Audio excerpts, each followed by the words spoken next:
কে আছেন বাড়িতে? এই তো আমি আছি। কে আপনি? কিছু কি বলছেন? হ্যাঁ বলি, আমি সরকার থেকে এসেছি বাড়ি সার্ভে করতে। ও বাড়ি দেওয়া হবে। ও আমাকে বাড়ি দেওয়া হবে? হ্যাঁ। আপনি তাহলে একটু দাঁড়ান, আমি এখনই আসি।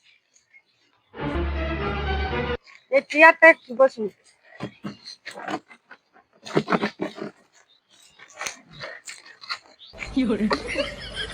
ঠিক আছে ঠিক আছে। বলছি আপনার বাড়িতে কতজন মেম্বার আছে? 4 জন। 4 জন।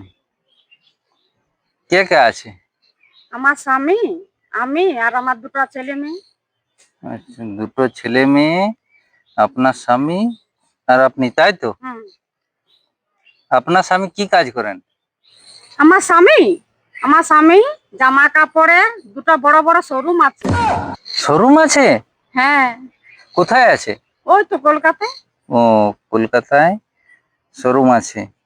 তো আপনার স্বামী আসেন না ওখানেই থাকেন? আমার স্বামী ওখানেই থাকে, কিন্তু কলকাতায় থাকে ছেলের বাড়ি। ফ্ল্যাটও আছে? হ্যাঁ, নিজস্ব? নিজস্ব ছেলের বাড়িতেই থাকে। আচ্ছা আচ্ছা আচ্ছা। তাহলে আপনি এখানে থাকেন? হ্যাঁ, আমি এখানেই থাকি। আমার শ্বশুরের 2 তলা বাড়ি আছে, তাই আমাকে থাকতে দিয়েছে, তাই আমি থাকি। আর আমার ছেলে মেয়ে হোস্টেলে থাকে। মোটামুটি আপনি আপনার বাড়িতেই আছেন তো? হ্যাঁ। না না, আমার বাড়ি না, আমার শ্বশুরের বাড়ি। আমাকে আমার শ্বশুর থাকতে দিয়েছে। আমার বাড়ি না, আমার ঘর দুয়ার কিছুই নাই, তাই একটা আমার বাড়ির দরকার। আচ্ছা, আপনার স্বামী বাড়িতে আসেন? না, আসে মাঝে সাঝে বাড়িতে আসে। আর ওই যে একটা মুদির দোকান আছে না, ওখান থেকে যা লাগে আনে রান্না বান্না করে খায়। আর ওরাকেই ফোনে পয়সা পাঠিয়ে দিই। আর ওই যে মাছ দোকান আছে, মাছ টাছ আইনে খায়। আমার স্বামী ওকেই পয়সা আমি ফোনেই মিটিয়ে দিই। আর আমাকে 1 টাকাও দেয়নি। আপনার হাতে 1 টাকাই দেননি? না না, আমাকে 1 টাকাও দেয়নি। আমার তো নিজস্ব কিছু একটা দরকার, আমার ঘর বাড়ি কিছুই নেই। তাহলে আপনার প্রচুর কষ্ট। হ্যাঁ, আমার প্রচুর কষ্ট। এই দেখুন না, আমার বাড়ি ঘর দুয়ার কিছু নাই। আমার শ্বশুরের 2 তলা বাড়ি আছে। আপনার স্বামী তাহলে নিজস্ব ফ্ল্যাটে থাকেন? হ্যাঁ, সে তার নিজস্ব ফ্ল্যাটেই থাকে। আপনার ছেলে মেয়ে কি করে? আমার ছেলে মেয়ে 2জন হোস্টেলে থাকে। যা কিছু দরকার হয় ওর বাবা পয়সা পাঠিয়ে দেয়, আর আমার হাতে 1 টাকাও দেয়নি। তাহলে আপনার হাতে কিছুই নেই? না, আমার হাতে কিছুই নাই।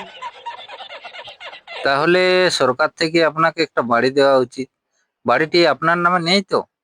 না না, আমার শ্বশুর মারা গেছেন না।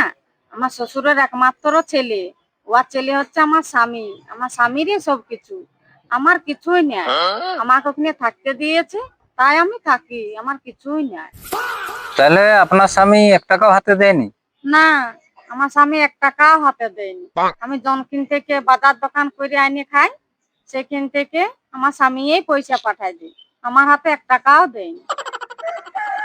তাহলে আপনার স্বামী আপনার হাতে টাকা দেয়নি, আর আপনার শ্বশুর মশাইয়ের বাড়িতে আছেন। আমার শ্বশুর বাড়িতে আছে।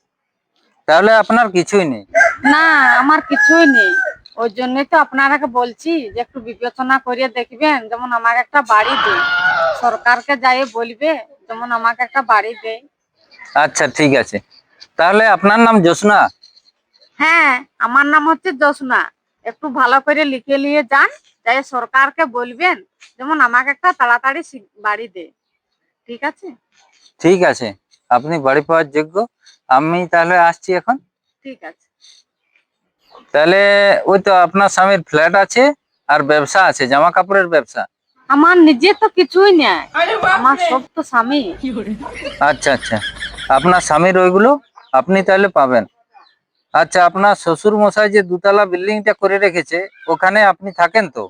হ্যাঁ, আমি ওখানে থাকি, কিন্তু দয়া করে থাকতে দিয়েছে, আমার তো নয়। আচ্ছা আচ্ছা আচ্ছা। তাহলে আপনার কিছুই নেই। না। আপনার শ্বশুরের 2 তলা বিল্ডিং আছে, আপনার একটি বাড়ি পাওয়া দরকার। ঠিক আছে, তাহলে আমি এখন আসি। তাহলে আপনার একটু ফোন নাম্বারটা দিয়ে যান। বলি, আমার ফোন নাম্বার নিয়ে কোনো কাজ হবে না, বুঝতে পারলেন? আপনি বরং এক কাজ করুন, আপনাকে আমি একটা ফোন নাম্বার দিচ্ছি, আমাদের মুখ্যমন্ত্রী। সেই ফোন নাম্বারে ফোন করে জেনে নেবেন যে আপনার বাড়িটা কত দেরি হচ্ছে পেতে। বুঝতে পারলেন? আমি তাহলে আসছি।